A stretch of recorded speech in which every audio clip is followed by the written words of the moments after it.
Video like जरूर कर लीजिए और ऐसे वीडियो लगातार फ्री में पाने के लिए चैनल को तुरंत सब्सक्राइब कर लीजिए और बेल आइकन को जरूर टैप कर लीजिए ताकि आगे भी सारे वीडियो आपको मिलते रहे। यूट्यूब में फॉलो करते हैं तो प्लीज ये वाला फ्री टेलीग्राम चैनल जरूर ज्वाइन कर लीजिएगा। सारे नोटिफिकेशन सारे अपडेट यहीं पे आते हैं, ध्यान रखिए। नमस्कार दोस्तों, स्वागत है आपका वनडे एग्जाम्स बाई ज्ञान सर के इस यूट्यूब चैनल पर। साथियों, आज की इस वीडियो में हम लोग यूपी लेखपाल 2026 के लिए यूपी जीके के एक महत्वपूर्ण क्लास का डिस्कशन करेंगे। यह सीरीज लेखपाल के साथ साथ अन्य सभी प्रतियोगी परीक्षाओं के लिए भी समान रूप से उपयोगी होने वाला है। तो चलिए साथियों, शुरू करते हैं आज के इस इंटरेस्टिंग सेशन को। इससे पहले आपको बता दें कि अगर आपने किसी भी एग्ज़ाम को टारगेट किया, चाहे यूपी पीएसएस का एग्ज़ाम हो या फिर आरओ एआरओ 2026 का एग्ज़ाम हो या फिर इलाहाबाद हाई कोर्ट में आरओ एआरओ का एग्ज़ाम है या कोई भी एग्ज़ाम है जिसमें यूपी जीके के प्रश्न आते हैं, आप उन्हें 100% एक्यूरेसी के साथ सभी प्रश्नों को सही करना चाहते हैं तो इस सीरीज को आप ज़रूर फॉलो कीजिएगा। किसी भी प्रकार की अतिरिक्त जानकारी के लिए या फिर टीम के पेड कोर्सेज को ज्वाइन करने के लिए आप इनमें से किसी भी नंबर पर, ये जो नंबर आपको स्क्रीन पर दिख रहे हैं, किसी भी नंबर पर आप कॉल या व्हाट्सएप करके कोर्स की पूरी जानकारी ले सकते हैं। ये ज्ञान सर का व्हाट्सएप नंबर है, आप यहाँ से व्हाट्सएप के माध्यम से भी जुड़ सकते हैं। चलिए अब बढ़ते हैं आगे अपने क्लास पर। स्टार्ट करने से पहले वीडियो को लाइक कर दीजिएगा, अपने फ्रेंड्स के साथ शेयर कीजिएगा और चैनल पर अगर पहली बार विजिट किया तो सब्सक्राइब जरूर कीजिएगा। चलिए दोस्तों, यहाँ पर दिया है सबसे बड़ा उद्योग। अगर बात करेंगे उत्तर प्रदेश का सबसे बड़ा उद्योग क्या है, तो उत्तर प्रदेश का सबसे बड़ा उद्योग है हथकरघा उद्योग। कृषि के बाद सर्वाधिक रोजगार देने वाला उद्योग। देखिए, अगर उत्तर प्रदेश के प्रमुख उद्योग की बात करेंगे तो कृषि है ना, लेकिन कृषि के बाद अगर सबसे ज्यादा उद्योग अगर आपको मिल रहा है तो क्या मिल रहा है, हथकरघा उद्योग से मिल रहा है। इसके बाद यहाँ पर दिया संचालित विशेष आर्थिक क्षेत्र तो 13 है। ये डेटा कब का है, 31 अक्टूबर 2020 तक का डेटा रखा गया। प्रथम चीनी मिल की स्थापना कब किया गया था, 1903 में। कहाँ किया गया था, प्रतापपुर देवरिया जिले में। ठीक, उत्तर भारत का मैनचेस्टर, तो उत्तर भारत का मैनचेस्टर कानपुर को कहा जाता है। ये आपने कई बार स्टैटिक जीके में क्वेश्चन देखा होगा, है ना। Bharat steel rolling mill Muzaffarnagar में स्थित है। इसके बाद रेल पहिया कारखाना रायबरेली में निर्माणाधीन है अभी, है ना। टाटा मोटर्स ट्रक प्लांट कहां पर है, लखनऊ में। स्कूटर्स इंडिया लिमिटेड ये भी लखनऊ में स्थित है। इसके बाद देखिएगा इंडियन पॉली फाइबर्स लिमिटेड, ये बाराबंकी में स्थित है दोस्तों। वैद्यनाथ आयुर्वेदिक औषधि फर्म, ये नैनी प्रयागराज में स्थित है। वैद्यनाथ के प्रोडक्ट आपने जरूर देखे होंगे। हिंदुस्तान केबल लिमिटेड, ये भी नैनी में स्थित है। त्रिवेणी स्ट्रक्चरल लिमिटेड, ये भी नैनी में स्थित है। आयुध उपस्तर कारखाना देखिए हजरतपुर फिरोजाबाद में स्थित है। अफीम कारखाना गाजीपुर में स्थित है ना। यूरिया उर्वरक कारखाना इफ्को की जो बात करेंगे ये आमला बरेली में स्थित है। इफ्को का उर्वरक अगर आप किसान समुदाय से तो आपने जरूर देखा होगा। भारत हैवी इलेक्ट्रिकल लिमिटेड, देखिए झांसी में, वाराणसी में, जगदीशपुर, अमेठी में। ठीक, चलिए जगदीशपुर की बात करेंगे। इतिहास में आप एक और जगदीशपुर सुनते हैं, है ना, तो वो अलग चीज है। 1857 की क्रांति से जो जगदीशपुर जुड़ा हुआ है। चलिए दोस्तों आगे बढ़ते हैं। देखिए यहाँ पर दिया औद्योगिक संस्थान। अब अगर औद्योगिक संस्थान की बात करेंगे तो उत्तर प्रदेश औद्योगिक सहकारी संघ यूपी का, जिसका सॉल्ट फार्म है, ये कानपुर में स्थित और इसकी स्थापना किया गया था 1952 में। इसके बाद उत्तर प्रदेश वित्तीय निगम की बात करेंगे तो ये भी कानपुर में, स्थापना 1954 में किया गया था। प्रादेशिक औद्योगिकी व पूंजी निवेश निगम, ये देखिए पिकअप इसका सॉल्ट नाम है, ये कहां पर स्थित है, ये भी लखनऊ में स्थित है। राज्य औद्योगिक विकास निगम लिमिटेड, ये भी कानपुर में, स्थापना 1961 में। दोस्तों ये सब चीज याद रखिएगा, यहाँ पे आपको मैचिंग के लिए मिल सकते हैं। उत्तर प्रदेश लघु उद्योग निगम लिमिटेड, ये भी कानपुर में स्थित है। उत्तर प्रदेश निर्यात निगम लिमिटेड लखनऊ में 1966 में इसकी स्थापना की गई है। राज्य चर्म विकास एवं विपणन लिमिटेड, ये आगरा में स्थित है, 1974 में स्थापना किया गया। उत्तर प्रदेश इलेक्ट्रॉनिक्स निगम लिमिटेड, ये लखनऊ में स्थित है, 1974 में इसकी स्थापना की गई है। चलिए और आगे बढ़ते हैं। देखिए यहाँ पर अगले स्लाइड पर क्या इंफॉर्मेशन दिया गया, यहाँ पर औद्योगिक विकास प्राधिकरण। अगर औद्योगिक विकास प्राधिकरण की बात करेंगे, नवीन ओखला औद्योगिक विकास प्राधिकरण गौतम बुद्ध नगर में है। देखिए यहाँ पे जिसको कि नोएडा कहा जाता है ना, नवीन ओखला औद्योगिक विकास प्राधिकरण गौतम बुद्ध नगर। देखिए गोरखपुर औद्योगिक विकास प्राधिकरण, जिसको कि गीडा कहते हैं, ये गोरखपुर में। देखिए सतहरिया औद्योगिक विकास प्राधिकरण सीडा, जिसको कि जौनपुर, ये जौनपुर में स्थित है। इसके बाद आगे देखिएगा, देखिए वृहद नवीन ओखला औद्योगिक विकास प्राधिकरण, ये ग्रेटर नोएडा के नाम से गौतम बुद्ध नगर में। आगे बात करेंगे लखनऊ औद्योगिक विकास प्राधिकरण लीडा, ये लखनऊ में। आगे बात करेंगे भदोही औद्योगिकी विकास प्राधिकरण बीडा, ये भी भदोही में स्थित है। ठीक, अभी एक बुंदेलखंड के नाम से बीडा स्टार्ट होने वाला है, जो कि आपने करंट अफेयर्स की क्लास में जरूर देखा होगा। चलिए आगे बढ़ते हैं। नेक्स्ट अगले स्लाइड पर क्या इन्फॉर्मेशन, देखिए अब यहाँ पर पर्यटन विभाग से संबंधित बात की जाएगी। तो देखिए पर्यटन से संबंधित क्या क्या इन्फॉर्मेशन दिया है। पर्यटन विभाग की स्थापना कब किया गया था, 1956 में किया गया था। देखिए पर्यटन निदेशालय की स्थापना कब किया गया था, 1972 में किया गया था।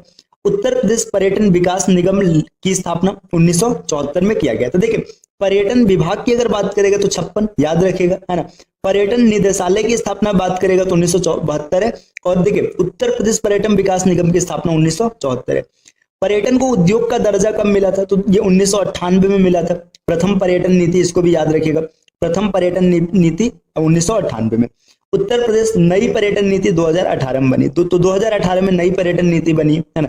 बस इसको सीधा सीधा याद रखिएगा, जब पर्यटन का दर्जा मिला था उद्योग को, मतलब पर्यटन को उद्योग का दर्जा मिला था, उसके 20 साल बाद क्या, उत्तर प्रदेश नई पर्यटन नीति बनी 2018 में।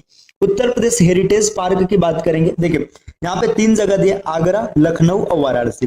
देखिए उत्तर प्रदेश हेरिटेज आर्क की अगर बात करेंगे तो भारत में आगरा से लखनऊ और वाराणसी तक फैला हुआ एक त्रिभुज नेटवर्क है जो 700 किमी के क्षेत्र को कवर करता है। देखिए हेरिटेज आर्क मतलब यहाँ पे देखिए आगरा, लखनऊ, वाराणसी, ऐसे तीनों को मिक्स करके ऐसे त्रिभुजाकार आकृति में बना है और 700 किलोमीटर का क्षेत्र कवर करता है ना। ये ऐसा नहीं कि आप ऐसे मान के चलेगा आगरा, लखनऊ, वाराणसी, बस आपको दिखाने के लिए ऐसे बना है। देखिए उत्तर प्रदेश, देखिए पर्यटन संबंधी पेइंग गेस्ट योजना 1994 में इसकी शुरुआत हुई है।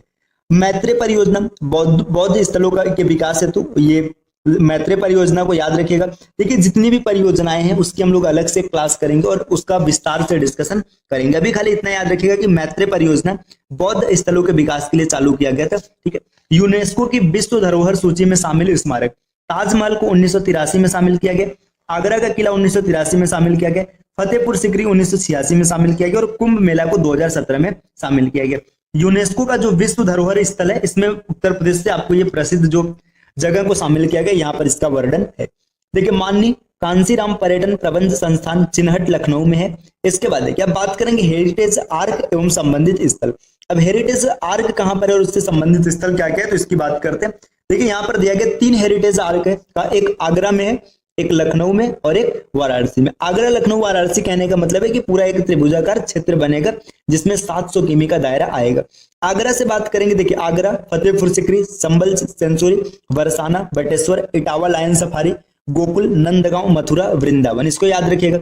इसके बाद लखनऊ में देखिए लखनऊ, अयोध्या, विठूर, है ना, देवासरी, दुधवा, कतरनिया घाट, वन्य पशु प्रेक्षक, नैमिषारण्य, नवाबगंज, पक्षी अभयारण्य, है ना। तो इतनी चीजों को याद रखिएगा। वाराणसी की बात करेंगे तो वाराणसी, सारनाथ, विंध्याचल, सोनभद्र, चुनार, कुशीनगर, कपिलवस्तु और श्रीवस्ती। तो ये 3 हेरिटेज आर्क है, इसको आप जरूर याद रखिएगा। कई बार ऐसे भी क्वेश्चन बन सकते हैं कि हेरिटेज आर्क कौन सा है या कौन सा नहीं है। अब चलिए अब और आगे बढ़ते हैं। यहाँ पे देखिए प्रमुख सांस्कृतिक अकादमी और संगीत संस्थान और इसके स्थापना वर्ष की बात करेंगे। तो संगीत संस्थान से अक्सर आपको क्वेश्चन देखने के लिए मिलते हैं।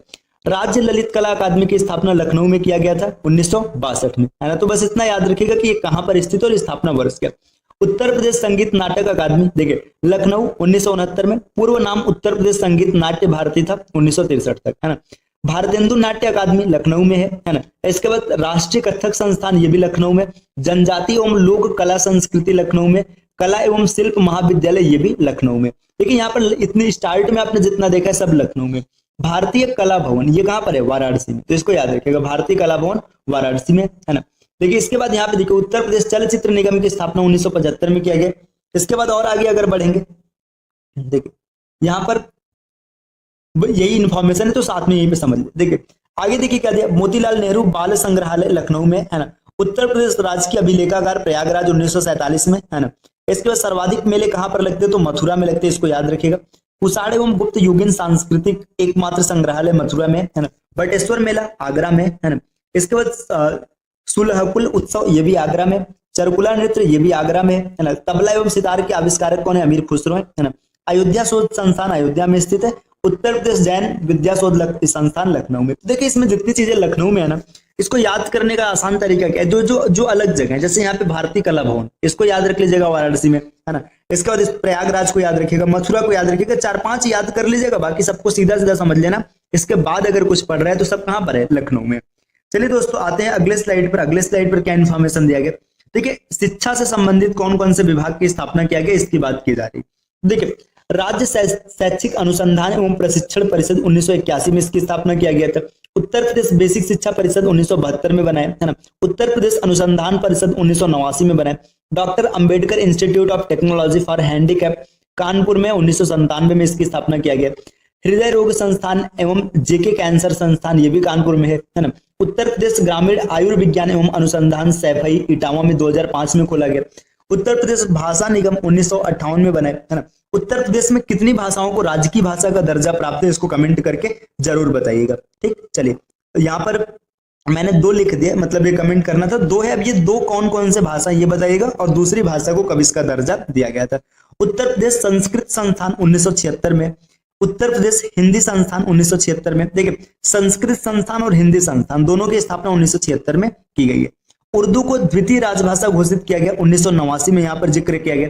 प्रदेश का पहला हिंदी पत्र बनारस अखबार 1945 में। इसके बाद देखिए यहाँ पर है प्रदेश का पहला उर्दू पत्र सरदल अखबार है 1846 में। तो देखिए जो अगर हिंदी पत्र की बात करेंगे तो बनारस अखबार, और उर्दू पत्र की बात करेंगे तो सरदल अखबार, एक 45 में और दूसरा 46 में। चलिए दोस्तों अब आगे आते हैं अगले स्लाइड पर। क्या इंफॉर्मेशन देखिए यहाँ पर उत्तर प्रदेश में लगने वाले महत्वपूर्ण मेले, तो ये मेले का जिक्र है। यहाँ से 100% आपको क्वेश्चन देखने के लिए पेपर में मिलेंगे। देखिए अब यहाँ पर एक एक मेले के बारे में हम लोग जिक्र करते हैं कि कौन मेला कहाँ पर लगता है। देखिए काफी लंबी लिस्ट है, तो इसमें एक एक करके समझते हैं। देखिए अगर बात करेंगे हरिदास जयंती मेला, तो ये निधिवन वृंदावन मथुरा में लगता है। ठीक, इसके बाद देखिए मुड़िया पूनू मेला, ये गोवर्धन मथुरा में लगता है। देवा शरीफ का मेला बाराबंकी में लगता है। श्रृंगी रामपुर मेला फर्रुखाबाद में लगता है। सैयद सलार मेला बहराइच में स्थित है। ढाई घाट मेला शाहजहांपुर में है। फागुन मेला रामपुर, है ना। उत्तरायणी मेला बरेली में लगता है। टिगरी मेला ये अमरोहा का है ना। खारी झल्लू कार्तिक मेला बिजनौर का है। देखिए चैत रामनवमी मेला या कार्तिक परिक्रमा मेला अयोध्या धाम में लगता है। परिक्रमा मेला नैमिषारण्य या सीतापुर में लगता है। गोला गोकर्णनाथ मेला ये खीरी में लगता है। बल सुंदरी देवी मेला सहारनपुर में। इसके बाद यहाँ देखिएगा गोविंद साहब मेला ये अम्बेडकर नगर का है। खिचड़ी मेला गोरखपुर में लगता है। रामायण मेला अयोध्या धाम चित्रकूट, ये देखिए रामायण का नाम आ गया तो भाई प्रभु श्री राम से जुड़े तथ्य, तो अयोध्या होगा, चित्रकूट होगा। ठीक है, आगे देखते हैं सोरो मेला ये कासगंज में। झूला मेला ये मथुरा अयोध्या धाम है। द्रुपद मेला वृंदावन और वाराणसी में। विंध्याचल देवी मेला, है ना। विंध्याचल मंदिर कहाँ पर है, मिर्जापुर में, तो मेला भी कहाँ पर लगेगा, मिर्जापुर में। देव छठ मेला दाऊजी मथुरा में लगता है। उत्तर प्रदेश में सर्वाधिक मेला कहाँ पर लगता है, मथुरा में, अभी हम लोगों ने पहले देखा था। और सबसे कम मेले कहाँ पर लगते हैं, तो पीलीभीत में। ये भी याद रखिएगा, उत्तर प्रदेश में सबसे कम मेला लगता है पीलीभीत में। महाकुंभ मेला इसको विश्व का सबसे बड़ा मेला मानते हैं। प्रत्येक 12 वर्ष में लगता है प्रयागराज, जिसका पूर्व नाम इलाहाबाद था। ककोरा मेला की बात करेंगे तो बदायूं में है। रामनगरिया मेला गंगा घाट फर्रुखाबाद में लगता है। बटेश्वर मेला ये पशु मेला है, आगरा में लगता है। चलिए दोस्तों और आगे बढ़ते हैं।